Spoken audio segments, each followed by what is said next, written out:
और अब आखिर में हम आपको यह बताएंगे कि भारत में, पूरे भारत में, भारत के करोड़ों परिवारों में इस बात की चर्चा क्यों हो रही है कि 22 जनवरी को भगवान राम की जिस प्रतिमा में उनकी प्राण प्रतिष्ठा हुई, वो प्रतिमा उस प्रतिमा से अलग थी जिसका निर्माण कर्नाटक के मूर्तिकार अरुण योगीराज ने किया था। आज हमने इस दावे की पड़ताल की और हमें यह पता चला कि यह दावा कुछ हद तक सही भी है और कुछ हद तक गलत भी है। यह बात सही है कि प्राण प्रतिष्ठा के बाद प्रतिमा का स्वरूप और उसका आकर्षण बदल गया है और यह आकर्षण पहले से कई गुना ज्यादा हो गया है और जो भी इस प्रतिमा को देखता है वो आनंद में और भक्ति में डूब जाता है। वो कनेक्ट जो होता है आपका, आप उसे महसूस कर पाते हैं। चाहे आप अयोध्या में राम मंदिर ना भी जाएं, आप अपने मोबाइल फोन पर भी वो जब तस्वीर देखते हैं तो आपको एक अलग ही प्रकार के आनंद की अनुभूति होती है। लेकिन यह बात गलत है कि ऐसा प्रतिमा को बदलने की वजह से हुआ है। ऐसा प्रतिमा को बदलने की वजह से नहीं, बल्कि प्रतिमा में रामलला की प्राण प्रतिष्ठा होने की वजह से हुआ है। और जो प्रतिमा रामलला की प्राण प्रतिष्ठा से अलग नजर आ रही थी पहले, उसी प्रतिमा का स्वरूप प्राण प्रतिष्ठा के बाद पूरी तरह से बदल गया था। और इससे जो प्रतिमा पहले एक शिला की थी, उस शिला में भगवान राम के प्राण आने से उस शिला का स्वरूप बिल्कुल बदल गया।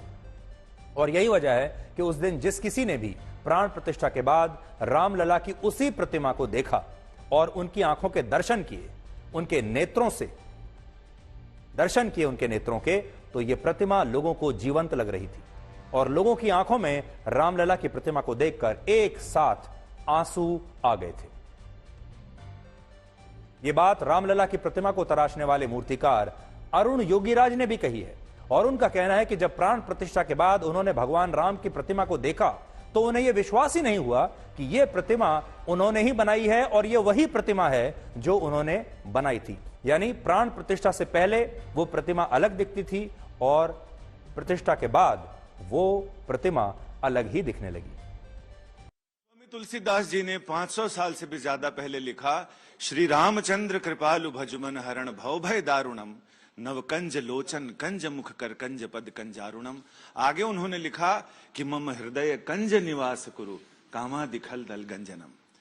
एक कलाकार के हृदय में, एक भक्त के हृदय में, और भगवान कैसे उतरते हैं हृदय के कमल में, और हृदय से सबसे पहले प्रस्फुटित होते हैं, उसके बाद वो मस्तिष्क तक जाते हैं और उसके बाद वो पत्थर में समाहित हो जाते हैं और भगवान आकार लेते हैं।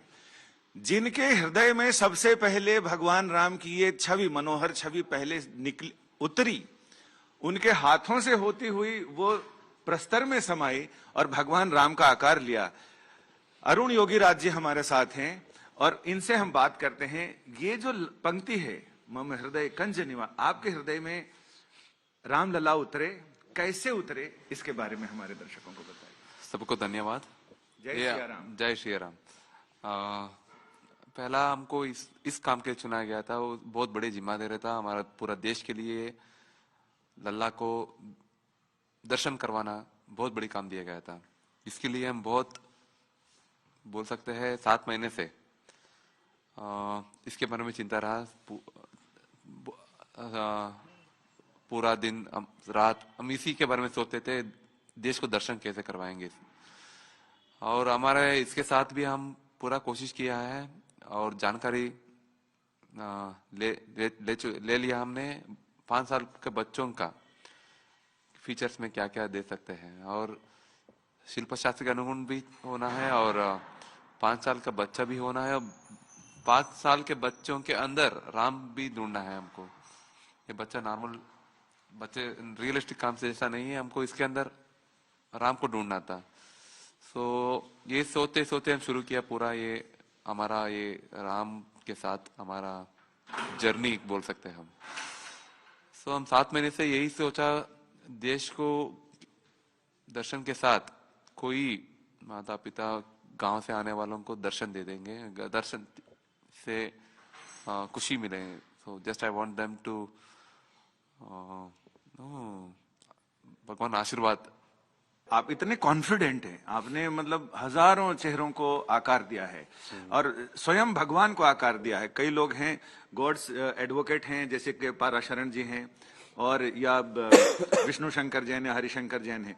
आप अब कितने कॉन्फिडेंट हैं कि दोबारा बनाएंगे तो ऐसा रेप्लिका बना पाएंगे? नहीं नहीं बना नहीं सकते इसको, क्योंकि मैं क्या फील हो गया मैं ना, वो पहला विवेक सृष्टि है, अभी इधर मूर्ति निर्माण हुआ है, उस वक्त वो अलग दिखता था।